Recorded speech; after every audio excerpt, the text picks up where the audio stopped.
Hoje nós vamos estar conversando com o Matheus, tá? Eu já vou deixar o Matheus se apresentar. Ele Perfeito. é investidor, é educador, que nem a gente, também tem o certificado pela Ancor, né, Matheus? E Perfeito. também é estudante pela engenharia, faz engenharia química na Federal da Bahia. Isso. Perfeito. Hoje a aula vai ser Né? sensacional e é um tema que está muito em alta, né? O pessoal tem conversado bastante, falado Uhum. bastante sobre. É um tema que Perfeito. foi um dos primeiros investimentos que eu comecei foi justamente com fundos imobiliários. Que Então, bom. cara, eu adoro esse tema, é muito bom, muito gostoso falar sobre. Então, ô Bruno, é muito gostoso mesmo falar sobre fundos imobiliários, né? Porque assim, quem é que não conhece um tio, um amigo, uma amiga, um avô, uma avó que nunca investiu em imóvel? Então, minimamente tem uma cultura enraizada no Brasil, né? Então, um pequeno conhecimento. Né? Os fundos imobiliários, basicamente, é você que a gente vem mostrando para as pessoas. Essa é a ideia que a gente quer trazer para as pessoas, né? Realizar investimentos imobiliários com R$ 100, R$ 50, R$ 10. Então, pô, é muito Sim. gostoso mesmo, porque a gente tem uma cultura muito enraizada em investimentos, comprar um imóvel para investimento, só que também tem muita dor de cabeça nisso aí, tá? As pessoas não sabem disso, mas tem muita dor de cabeça. Sim, não, com certeza. E o próprio preço de entrada, né? Se você colocar na ponta do lápis um fundo imobiliário, né? Um FII e colocar um imóvel, nossa, é muito discrepante, né? E até isso, eu já vou até emendando já, começar a pergunta, perguntando, acho que assim, a gente tem que entender mais ou menos o que é um FII, né? E, Perfeito, Matheus, o que seria esses fundos imobiliários, né? Esses FIIs que todo mundo está comentado atualmente? perfeito, perfeito. Só mencionar uma coisa antes que você tinha comentado, né, sobre a indústria de fundos imobiliários. Essa semana saiu um boletim novo da B3 afirmando que já batemos 1.100 pessoas investidoras em fundos imobiliários. Então a gente vem hoje num momento de quase curva exponencial de crescimento. A cada mês que passa, independente da crise que teve, muito mais pessoas entrando na renda variável e especificamente nos fundos imobiliários, porque eles são uma classe de ativo muito forte mesmo. E hoje a gente vai contar sobre isso aqui, tá? Deixa seu like aqui, manda um aviãozinho aí pro colega. Todo mundo, a gente vai tirar todas as dúvidas de fundos imobiliários e dar uma completa aula aqui, tá? Mas vamos lá, vamos começar do começo, né? Pra rapaziada que tá aqui entender o que a gente tá falando. Com É, certeza. o Brunão, ele perguntou sobre fundo imobiliário, de fato, né? As pessoas às vezes fazem, mas não sabem nem o que significa. Então vamos começar do fundos imobiliários, cara. Imagina que você vai comprar um imóvel, tá? Mas você não tem o valor para comprar um imóvel ou construir um prédio. O que você vai fazer? É um termo muito utilizado, se chama condomínio. Você vai juntar um grupo de pessoas, vai juntar eu, o Bruno, o Gilberto, o Lucas, o Thiago. A gente vai juntar todo mundo, junta o dinheiro, junta as pessoas e vai lá e constrói aquela casa, compra aquele apartamento. Então você consegue visualizar que juntou um grupo de pessoas, cada um dá a sua participação monetária, e isso a gente forma um condomínio, forma, vamos dizer assim, uma PJ, né? Uma empresazinha. Fundos Isso. imobiliários é assim. Fundos imobiliários é exatamente assim. Realmente você está realizando investimentos imobiliários em forma de condomínio, só que são condomínios muito grandes. Então junta, tem fundo que tem 70 mil cotistas, tem fundo que tem 50 mil cotistas. Junta todo o dinheiro dessas pessoas e aí eles compram aqueles imóveis. Então você consegue comprar os imóveis de alta qualidade, né? Imóveis que você nunca imaginou comprar na sua vida. Você está conseguindo comprar hoje. Uma laje na Faria Lima. Quem aqui já acha que algum dia seria dono ou sócio de um shopping? Inimaginável. De um galpão Sim, logístico? e Inimaginável. eu acho que esse é o principal ponto, né, Matheus, da possibilidade dos fundos imobiliários. Você ser dono de imóveis que talvez nunca passou na sua cabeça, ser dono de um shopping, né? Quem não quer ser dono de um shopping? A gente está todo dia quase dentro de um shopping, né? Poxa, por que não ser dono, né? Eu brinco isso com meus amigos, né? Por que não ser dono do shopping, né? Então, os FIIs te permitem isso, né? E Uhum. você falou muito sobre os shoppings, você também falou sobre galpões logísticos. Quais são essas diferenças desses fundos? Tá, Qual o fundo imobiliário que está presente no shopping, outros que estão ali no galpão logístico, né? Outros que tá. são fundos dos fundos? Perfeito. Só para complementar aquela parte que a gente falou do que são os fundos imobiliários, né? São uma comunhão de recursos captados por meio do sistema de distribuição de valores imobiliários que destinados à aplicação de empreendimentos imobiliários, tá? Então, o que eu quero dizer basicamente? é você juntar pessoas, fazer um condomínio para comprar aqueles imóveis. Então, o que eu quero dizer? O fundo imobiliário nada mais é do que fundos com muitas pessoas que colocam dinheiro e compram ativos. Né? Compra de 1, 2, 3, tem fundo com 15, 20, tem fundo com 70 ativos, porque todos os investidores colocaram dinheiro, juntou todo aquele dinheiro e foi lá e comprou. Tá? Então, a grande maioria dos fundos imobiliários é você realizar investimentos imobiliários de maneira mais inteligente. Tá, galera? Por que eu estou falando isso? Quando é que você imaginou que seria sócio de um shopping, de uma laje corporativa na Faria Lima? Quando foi que você imaginou que você poderia ser dono de um galpão logístico? Inimaginável, tá? E com apenas R$ 50, R$ 100, R$ 150, você consegue ser sócio de todos esses ativos. Cada cota é um pedaço de um patrimônio. E só para lembrar aqui para a galera, os fundos imobiliários eles são obrigados por lei a distribuir 95% dos lucros durante um período. Esse período é o semestre. Mas eles basicamente distribuem mensalmente. E querendo ou não, isso gera uma renda mensal. Eles são um gerador de fluxo de caixa muito grande. Então, todo mês eles estão entregando dividendos ali para você. Como é que você vai conseguir independência financeira com dinheiro entrando todo mês? Pensa nisso. É um aluguel, né, Matheus? Seria realmente a lógica, né, de um imóvel, né? E nesse contexto que você falou sobre shopping, sobre galpão logístico, quais são os tipos de fundos imobiliários que nós podemos investir, né? Quais são essas diferentes versões de fundos que existem aqui no mercado nacional? Perfeito. Boa pergunta, meu amigo Bruno. Vamos nessa. Ó. Existem basicamente 4 tipos de fundos, tá? Lembrando que tipos é meio que uma classificação informal. Eu vou te falar que é uma classificação informal, só que é uma classificação que todo mundo no mercado fala. Assim, se eu procurar no site da XP, aparece aqui. Se eu falar com o gestor, se eu falar com as pessoas, é assim que se fala. Tá? O primeiro deles, o primeiro tipo de fundo que existe é o fundo de tijolo, tá? É o quê? Ele investe predominantemente em imóveis com foco em renda. Então, basicamente, eu vou investir naquele mercado que é alocado para o Walmart e ele vai estar me gerando renda baseado no aluguel mensalmente.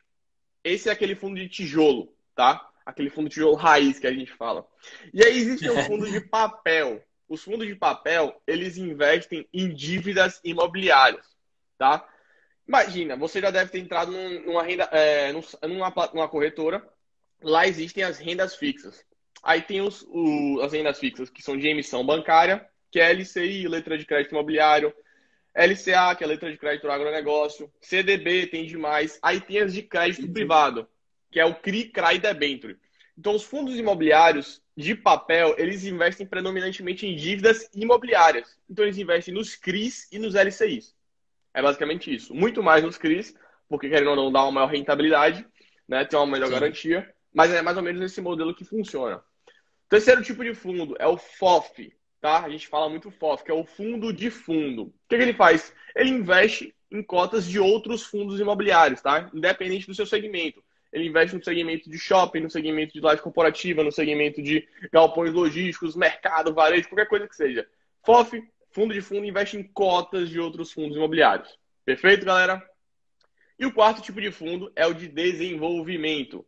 Fundo de desenvolvimento é aquele cara que investe predominantemente na construção do imóvel.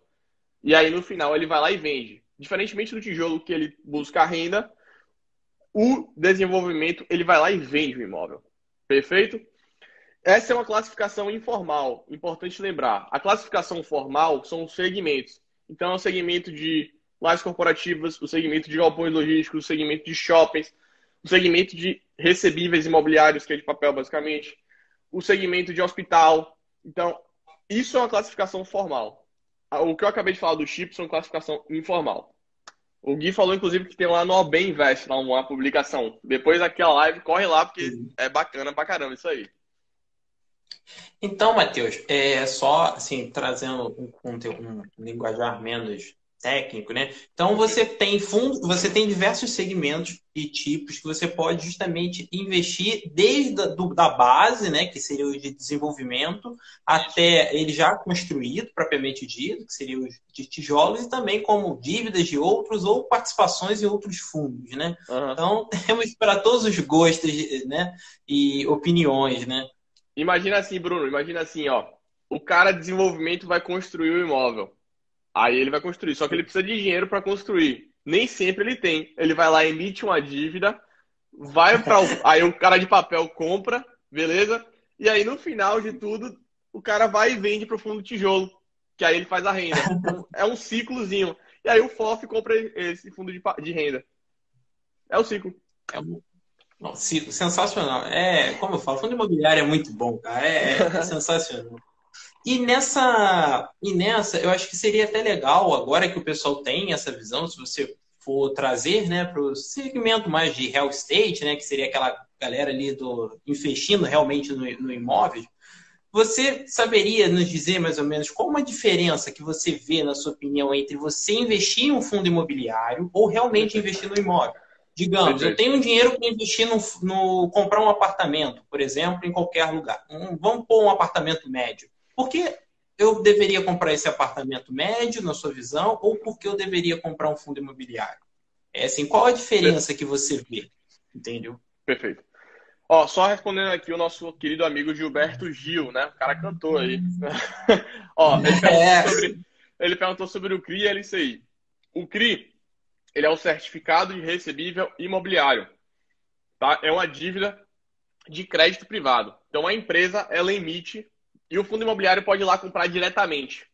Basicamente é isso. Ele vai lá e banca a dívida do cara. Um LCI é uma letra de crédito imobiliária. O que que significa isso? O banco, ele vai lá, emite uma dívida, ele empresta o dinheiro, ele empresta o dinheiro para aquela empresa e ele emite uma dívida para conseguir ter o dinheiro. Então, o que que eu estou querendo dizer? O LCI, na cadeia dele, tem um banco que empresta dinheiro e tem um banco que emite uma dívida. No crédito privado, a empresa ela emite uma dívida direta. Então, ela corta uma pessoa aqui no meio, que é o banco. E todo mundo sabe que o banco ganha muito dinheiro nessa brincadeira aí. Né? Então, essa é a grande diferença. Por que que os fundos imobiliários eles investem mais em CRIs, que são os créditos privados? Porque corta o banco aqui no meio. Se cortar esse banco aqui, você não tem noção de quanto dinheiro que dá para. É um ganha-ganha, né? É basicamente um ganha-ganha, os dois saem ganhando. sim, sim. Mas vamos lá, o que que o Bruno perguntou, né? O Bruno perguntou sobre basicamente a diferença de investir em um imóvel fisicamente, né? E realizar um Isso. investimento imobiliário e sobre investir em fundos imobiliários. Eu acho que já quando a gente vai conversar sobre isso, tá? Eu particularmente gosto também de trazer o porquê de investir em fundos imobiliários. Eu acho que quando eu trago sobre isso, querendo ou não, sempre eu estou comparando, estou trazendo os dois, tá? Primeira coisa que eu gosto de falar sempre, né, de por que você tem que investir em um fundo imobiliário é acessibilidade, tá? Então, como eu mencionei lá atrás, com uma cota, com R$ 50, com R$ 100, com R$ 150, você pode comprar o melhor prédio na Faria Lima, você pode comprar um shopping da sua cidade, você pode comprar um galpão logístico da sua cidade. Então, isso é acessibilidade. Você com R$ 100, R$ 50, R$ 150, você consegue comprar uma participação que seja pequena, mas você consegue comprar. Para você comprar um imóvel, você já pensou o dinheiro que você tem que desprender para isso? Não sei se o Sim. Bruno travou. Bruno travou, voltou? Não, não tá não. Voltei. Pronto, perfeito. Voltei. Então você já imaginou se você fosse comprar um imóvel fisicamente ali? Pra você comprar qualquer quarto-sala, você vai pagar no mínimo 150, R$ 200 mil. Quem dirá um shopping, um galpão logístico ou uma sala que seja na Faria Lima? O metro quadrado lá, para vocês terem noção, é R$ 30 mil. R$ 30 mil. Sim.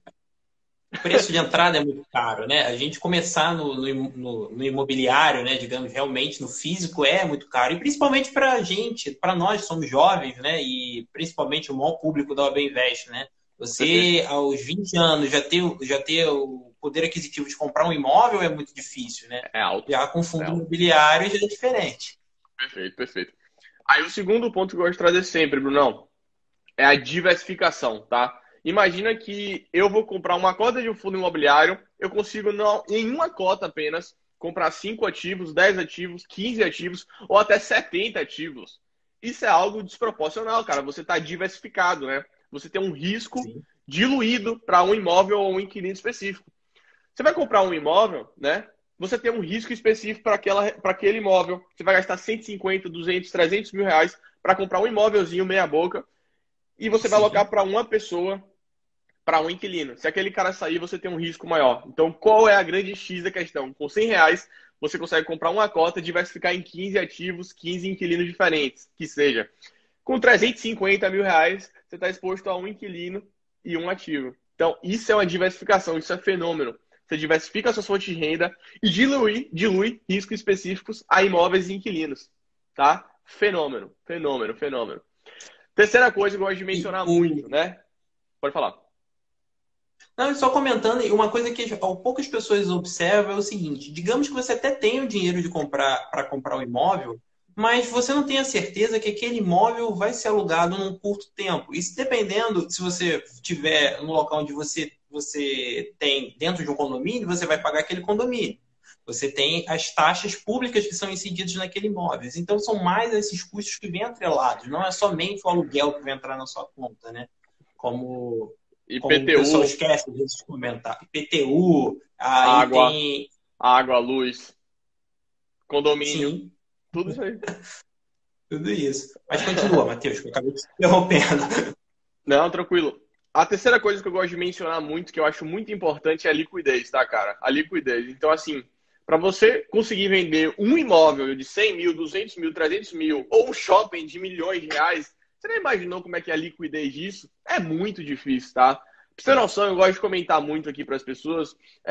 Eu tenho um cara de jovem, pareço jovem, né, de fato, mas eu trabalho aqui com a família, né? As pessoas, aqui elas têm imóvel. E uma coisa interessante, se eu gosto de fundo imobiliário hoje, é porque eu já passei por milhões de problemas em imóveis físicos. Você não tem noção, eu já passei por milhões de problemas. Burocracias, problemas burocráticos, justiça, inadimplência. Cara, fenômeno. É assim, é muito problema mesmo. E se tem a gente tem um imóvel aqui da minha avó falecida que a gente tenta vender há mais de 6, 7 anos, cara. Não consegue vender. Não consegue vender porque não tem liquidez, tá? Então, vender um imóvel de 100, 200, 300 mil é muito difícil. Não é assim, você vender do dia para noite, tá? Então, você Sim. imagina. É uma coisa assim, chata. É uma coisa chata essa parte da liquidez. Se eu tô precisando de 50 mil reais, eu não consigo vender o banheiro aqui de casa. Eu não consigo vender. Ou eu só vendo o imóvel todo, ou eu não vendo nada. É tudo ou nada. Então eu não consigo, estou precisando de 50 mil, eu não consigo vender o banheiro. Nos fundos imobiliários, cara, eu consigo vender a quantidade que eu quiser, no dia que eu quiser, do jeito que eu quiser, na mesma hora, tá? Se eu decidir que eu estou precisando de um dinheiro, alguma urgência rápido, eu vou lá, clico aqui, abro o home broker, vendo. Em 2 dias úteis está na minha conta o dinheiro, tá? Então se eu tiver uma emergência, Deus me livre e guarde, e as coisas acontecem, tá? Claro que você tem que ter sua reserva de emergência, mas se precisar realmente de algum nível de liquidez alto, você vai lá e vende rápido. Isso é muito importante. Liquidez faz muita diferença porque é uma dor de cabeça chata, galera. Tô falando sério, é muito chato. É muito chato. O Bernardo também comentou uma coisa muito interessante, que é justamente nos fundos imobiliários, você vai ter um gestor, que é um cara Perfeito. altamente profissional, que entende do mercado imobiliário, que vai estar gerindo todos aqueles imóveis. Perfeito. Então, assim, também você tem essa expertise, né, de um gestor, de uma gestora que vai estar controlando todo o seu fundo ali que você investe e com certeza você vai ter uma amenização de riscos, né, digamos assim. Mas continuando um pouco nessa pegada, você falou, a gente está entrando. Só, Pode. só para Perdão. finalizar. Tem essa parte que o Bernardo falou mesmo. Parabéns. É isso aí, Bernardo. É simplificação, basicamente, porque você não precisa ir no cartório, pagar aluguel, negociar, certidão, declaração, blá blá blá. Você coloca para uma pessoa que é experiente, é fera, né? Trabalha com isso.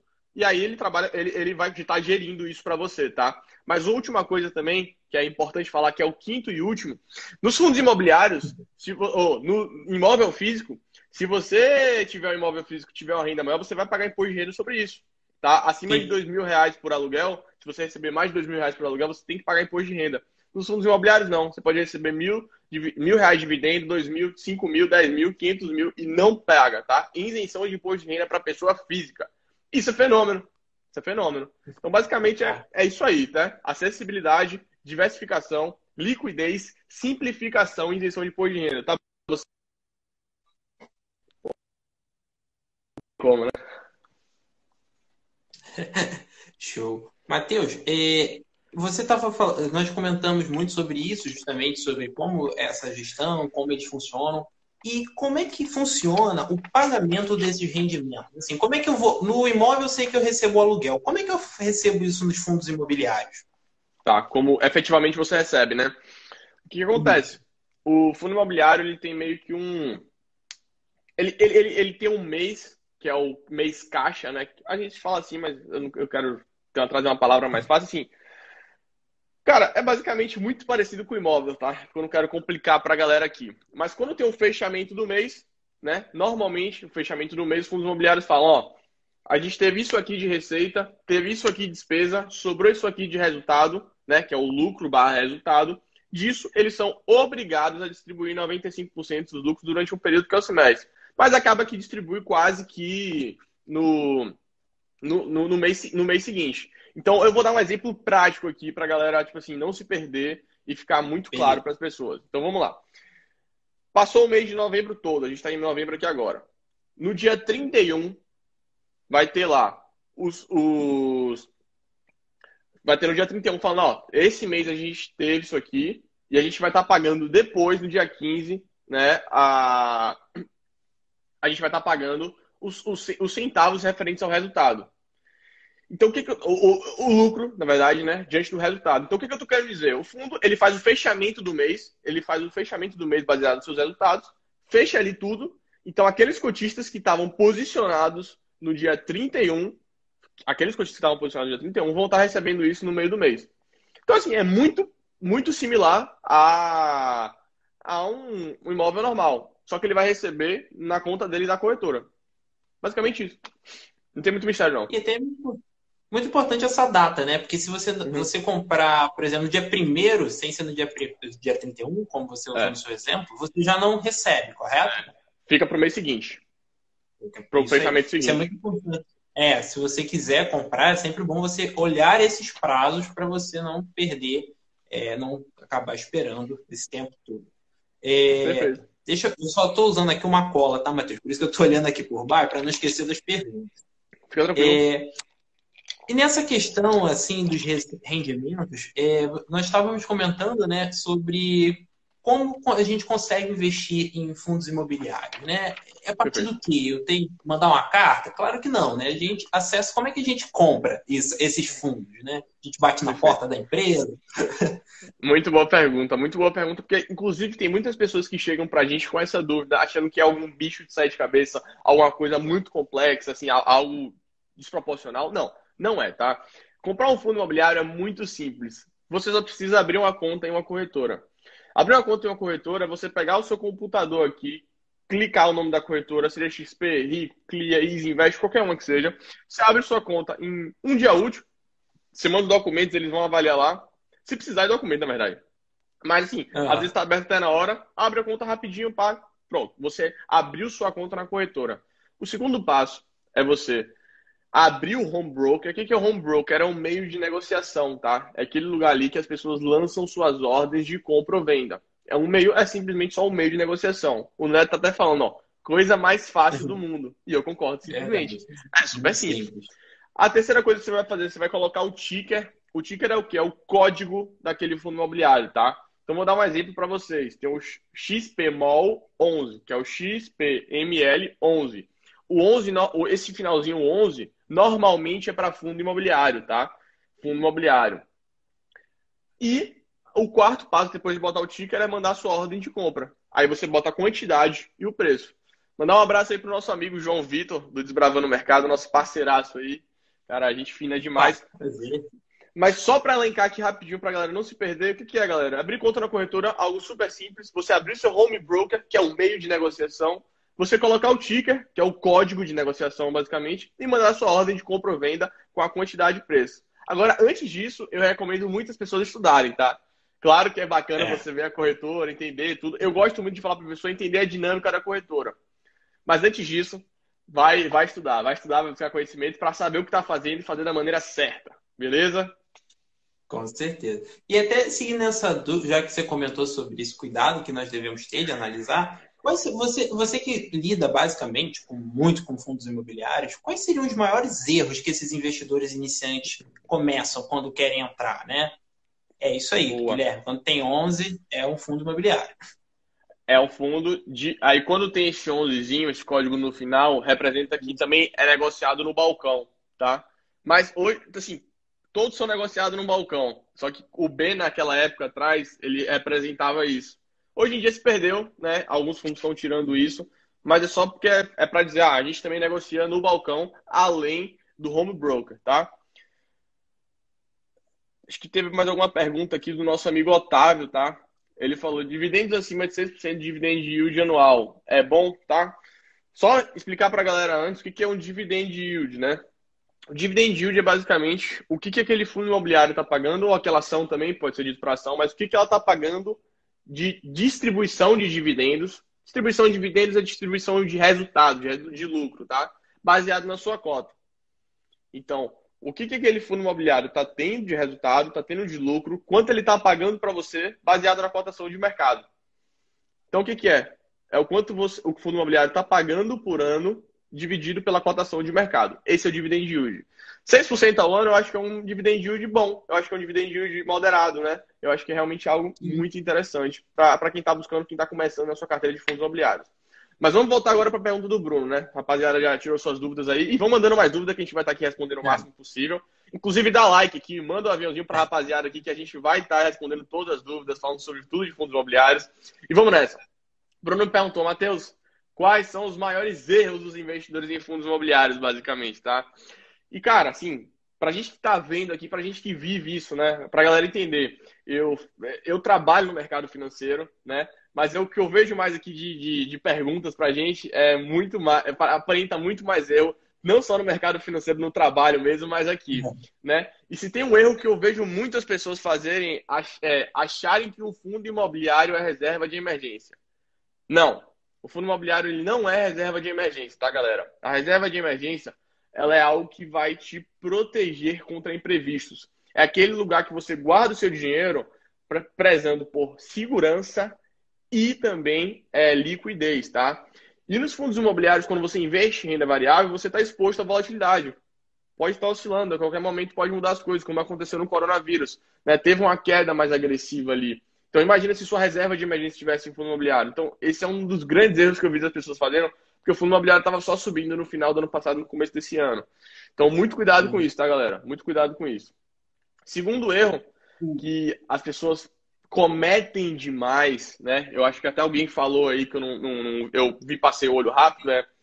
Buscar os fundos imobiliários que pagam o maior dividend yield. Basicamente, é buscar os fundos imobiliários que têm a maior rentabilidade, têm o melhor retorno, tá? Mas se tem uma coisa que eu gosto de falar para as pessoas é que o mercado não é bobo, gente. O mercado não é bobo. Se aquele fundo imobiliário ele está pagando muito, é porque ele tem um risco maior. Você precisa entender isso, rapaziada. Você precisa entender isso. Nos investimentos, o retorno, não só nos investimentos, mas na vida como um todo, o retorno é diretamente relacionado, diretamente proporcional a risco. Se você está disposto a buscar maiores retornos, você também vai estar pagando, ou você também vai estar buscando mais riscos. Então, acontece muito nos fundos imobiliários as pessoas buscarem os fundos que estão pagando mais, mas não sabem o que são os riscos. E muito recentemente, eu vejo muita gente. Teve o caso do FAMB. Eu vejo muita gente, né, Matheus, confundindo justamente esse ponto que você comentou, né? Tem gente que acha que fundo imobiliário é uma renda fixa. Não, ela faz parte da renda variável. Ela não tem uma volatilidade tão alta como uma ação vai ter, porém ela tem uma volatilidade presente, sim. Né? Perfeito. Então, mas continua, perdão que eu te cortei. Perfeito. Então, basicamente, ter cuidado, porque fundo imobiliário não é reserva de emergência, tá, galera? Nunca esqueçam disso.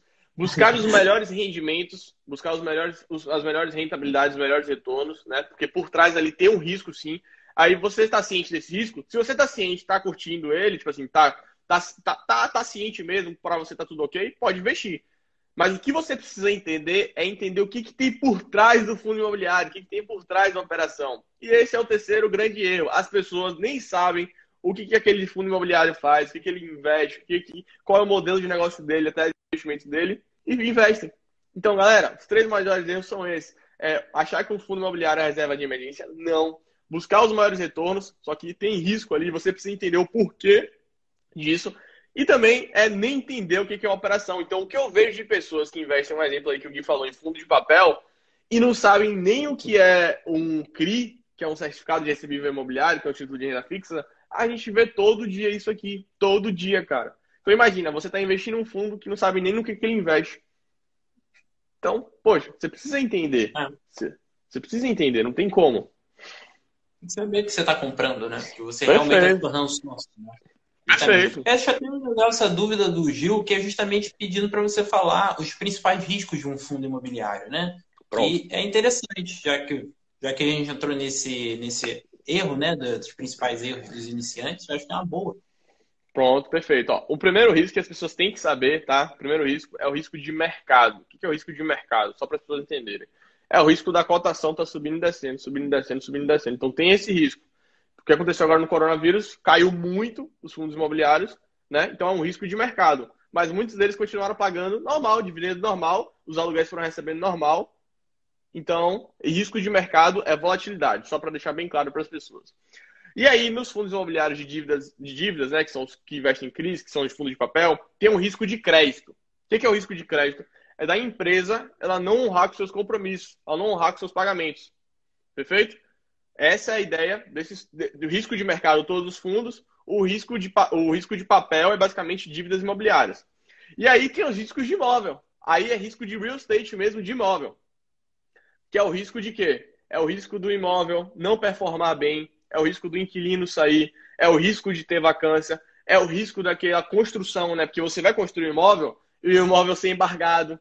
É o risco de ter um acidente sobrenatural. Teve um fundo que recentemente pegou fogo. Pegou fogo uma parte do imóvel dele, o GGIC. Pegou fogo na Alpon Logístico. Só que o que aconteceu?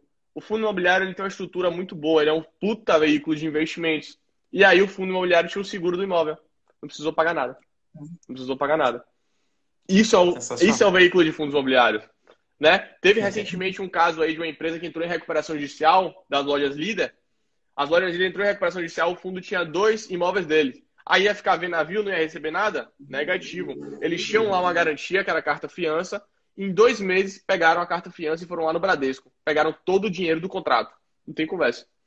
Você acha que a gente, pessoa física, ia conseguir fazer isso? Impossível.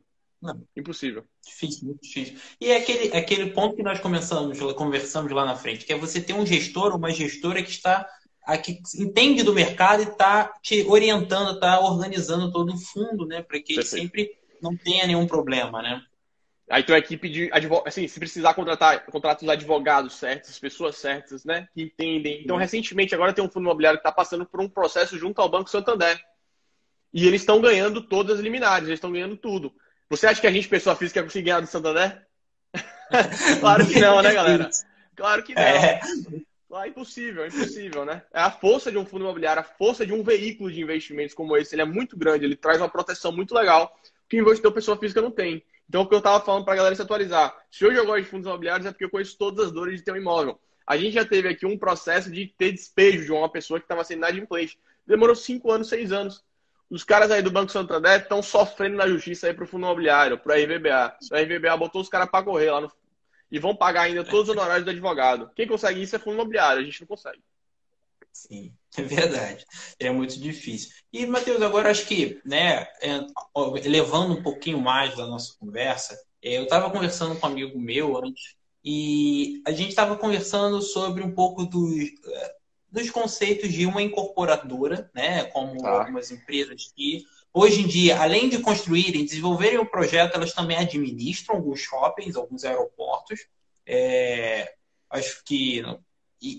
assim, e um fundo imobiliário. Você, na sua visão, tem uma diferença muito grande? Você vê que, por exemplo, as incorporadoras vão ter um risco mais atrelado ao risco normal de mercado ou vão performar mais próximo a um fundo imobiliário, mais ou menos? Acho que, por exemplo, se a gente for levar JHSF como exemplo, né? Uhum. Entendi. Ó, vamos nessa. É importante a gente deixar bem claro, tá, galera? Assim, o mercado de fundos imobiliários ainda de desenvolvimento é pequeno. Vamos deixar bem claro isso. Hoje o mercado que tem mesmo, assim, maior, claro que vem crescendo, tá? Essa parte de desenvolvimento vem crescendo, os fundos eles estão querendo construir. O cara tem fundos também que constroem, né? É mais desenvolvimento como um todo, mas isso não traz um fluxo de caixa recorrente, às vezes. Porque o cara vai construir um imóvel, vai só ter rendimentos depois. E o grande barato dos fundos imobiliários, né, se comparado com as ações, tem uma coisa muito legal, é que eles são geradores de renda. Eles são geradores de renda. Todo mês eles estão pagando dividendos, porque eles são obrigados a distribuir 95% dos lucros durante um período, que é o semestre. Mas vamos lá. O que é o forte do fundo imobiliário hoje?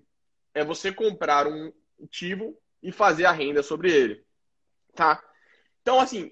O que é o grande barato, tá? Eu não consigo te dizer exatamente assim se a JHSF vai performar melhor que aquele fundo ou aquele fundo vai performar melhor que o JHSF. Mas o que a gente tem de histórico, né, dos últimos 10 anos, é que o IFIX ele rendeu mais do que o Ibov. Como um todo, eu consigo trazer essa comparação para você. Além deles terem performado melhor, eles conseguiram gerar um caixa, eles conseguiram gerar mais dividendos para os investidores. Então, a classe de ativos fundos imobiliários ela tem crescido muito. Se a gente está vendo um número de investidores só crescer, só subir, porque é uma classe de investimentos forte, é um veículo forte.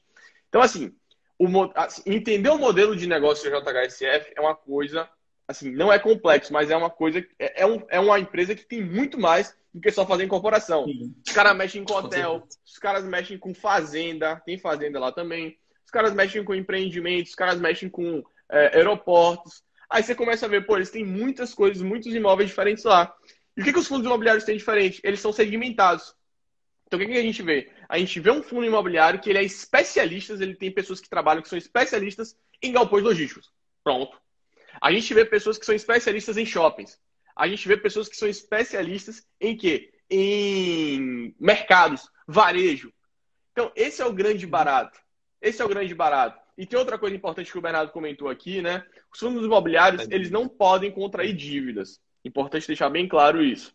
Tá? Eles não podem contrair dívidas. Ele não pode pegar banco, empresta aqui 100 mil reais ou 100 milhões de reais. Não pode. As empresas que como a JHSF faz.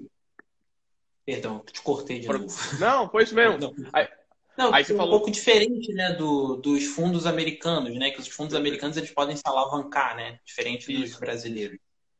Os fundos americanos, né, os REITs, eles são basicamente empresas, tá? Eles são empresas mesmo lá norte-americanas, né? Eles têm presidente, têm CEO, é uma coisa assim, um modelo diferente. Eles podem se alavancar, eles podem contrair dívidas imobiliárias, eles podem contrair dívidas, chegar no banco e se alavancar lá, tranquilamente, tá? Lá tem segmentos muito diferentes, segmentos florestais, tem segmentos de torre de telefone, que é um dos mais lucrativos lá, de fazenda, de floresta. Cara, tem muitos segmentos lá que não são lojas de material de construção, que aqui ainda não são explorados, mas aos poucos eu acredito que vão ser explorados sim, né? Tá trazendo uma maré boa aí. E, assim, eu acho importante sim, né? Tem REITs, é importante se indexar os REITs também, olhar com mais carinho, porque são ativos dolarizados, né? E não é nenhum bicho de sete cabeças também você investir neles. Você pode investir aqui no Brasil mesmo, via BDRs. Os BDRs antigamente eram só para investidores qualificados, né, que é basicamente quem tem certificação no mercado financeiro ou quem tem mais de R$1 milhão em aplicações financeiras. Mas foi quebrado isso, a B3 quebrou isso. E agora qualquer pessoa, qualquer investidor comum pode estar investindo em BDRs. Então, se você quiser comprar um REIT aí agora, você vai lá e compra. Perfeitamente. Agora, o que você pode fazer também é criar uma conta na corretora lá internacional, né? E basicamente comprar lá também. Não tem muita dificuldade. Eu não tenho particularmente uma corretora norte-americana, não sei se você tem, Bruno, mas eu sei que não é um bicho de cabeça. Mas eu acho até legal comentar sobre um pouco, como você falou, dessa diferença, né? Porque um dos índices que mais são olhados quando a gente também está olhando o mercado americano é justamente o nível de construção, o nível de produção americana, que também impacta muito aqui o fluxo, né, econômico deles lá. Mas não entrando no mercado americano, porque também tem a questão do nosso horário, infelizmente, porque eu acho que isso aqui, pô, você está sendo um mestre em falar sobre fundos imobiliários em menos de 1 hora. Como você vê, eu acho assim que dá esse tempo para você responder, o efeito da Covid-19, ela impactou, de um lado, os shopping centers, que muitos tiveram arrecadação indo a zero. Do outro lado, nos setores, né, de empreendimentos, né, de locação de escritórios, digamos assim, fugiu a palavra, né? Mas o setor de escritórios também, muitas empresas aderiram ao home office, então muitas empresas poderão, né, tirar esses andares, em vez de ter 10 andares, passarem a ter 5 andares, por exemplo. Como é que você vê esses impactos da Covid? Eu sei que de um lado, por um outro lado, também teve o galpão logístico, que aumentou bastante a procura, né? Justamente por não ter onde escoar essa produção, acabaram voltando para o galpão logístico. Em suma, né? O que você vê esses efeitos da Covid nos setores dos fundos imobiliários, nos segmentos, né? Perfeito. Vamos falar de cada segmento, mas antes disso eu só queria tratar uma coisa do Covid-19 que foi muito importante para o mercado de fundos imobiliários por duas coisas. Ele só mostrou o quão forte é esse segmento, porque independente da situação que foi, claro que nos shoppings foi mais impactados, mas de maneira geral os fundos imobiliários eles foram muito persistentes, assim, eu quero dizer, muito resilientes eles continuaram pagando muito bem. Eles continuaram tendo receitas e lucros muito bonitos. Muito bonitos, assim, muito eficientes, tá? Para deixar a palavra melhor, assim. E a segunda coisa que foi muito importante também é porque, assim, a gente precisa entender que a gente é sócio daquele imóvel.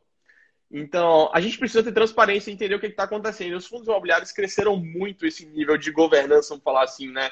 Eles foram muito transparentes, eles foram muito comunicativos, eles trouxeram todas as informações. Ó, a gente está negociando com o inquilino YXZ, a gente tá dando uma renegociação para ele. Então, assim, eles foram muito transparentes e tiveram muita empatia, né? Para estar sempre preservando o cotista e trazendo o máximo de resultado para ele. Então, essas foram duas coisas muito fortes dos fundos imobiliários.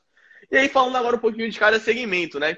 É engraçado falar sobre isso porque a lógica talvez se inverteu. Por que eu estou falando isso? Em 2015, em 2016, a gente teve uma das maiores crises na história aqui no Brasil.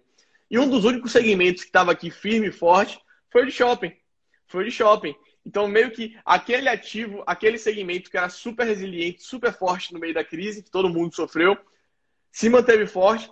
Mas agora, no meio dessa crise do coronavírus, não é que se perdeu, mas teve que matar um leão por dia, né? Teve muita dificuldade. Teve muita dificuldade, porque a gente vê algo nunca antes visto na história, tá, galera? Assim, é algo assim, inacreditável. O mundo nunca parou como um todo. A gente já passou por Segunda Guerra Mundial, peste bubônica, gripe espanhola, mas o mundo nunca parou como um todo. Então, realmente foi algo que impactou, pegou a gente de surpresa, a gente não sabia muito o que fazer. E teve que adotar, de qualquer maneira que fosse, o isolamento. Isso impactou muito o shopping center. E aí não tem como falar, né? Mas assim, eu tô vendo que os shopping centers estão voltando muito bem, tá? Eles estão voltando muito bem, principalmente os shoppings de classe B e C, né? Por conta da injeção de liquidez, as pessoas também estão com uma demanda reprimida, ou seja, eu quero comprar muito, estão querendo, eu quero comprar uma coisa e tudo, né? Você vê que os shoppings estão... Ontem eu acabei indo pro shopping que eu precisava resolver uma coisa, tava lotado. Tava lotado. Sim. Então a gente vê uma volta... Perfeito. A gente vê uma volta muito grande, a gente vê que as pessoas estão querendo comprar muito, existe uma injeção de liquidez. Mas a gente precisa falar que realmente sofreu o shopping. Os shoppings sofreram durante esse período da pandemia. Isso é um fato, tá? Mas assim, eu acredito muito na tese de shoppings, eu acho que eles vão voltar firme e forte aí.